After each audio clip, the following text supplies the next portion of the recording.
আচ্ছা মামা, এদিকে তাকান। আপনার জন্য একটা প্রশ্ন। ছোট্ট একটা প্রশ্ন। বলো। প্রশ্নটা হচ্ছে, বাংলাদেশ থেকে ইন্ডিয়া যেতে প্লেনে করে, ঠিক আছে? বাংলাদেশ থেকে, এদিকে তাকান। বাংলাদেশ থেকে ইন্ডিয়া যেতে সময় লাগে 1.5 ঘন্টা।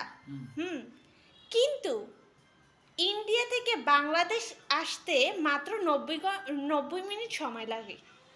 এটা কিভাবে সম্ভব? মানে এটা বিস্তারিত জানতে চাও? হ্যাঁ, কিভাবে সম্ভব?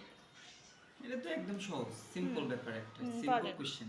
হ্যাঁ, এটার উত্তর হলো তোমার জোরে বলেন। যে বাংলাদেশ তো এমনি আবাঙ্গালির একটা দেশ, তাই না? হুম কারণ এখানকার সব জিনিস হলো পুরাতন। হুম যেমন তোমার গাড়ি বলো, সব সেকেন্ড হ্যান্ড মাল ইউজ করে বাহিরের।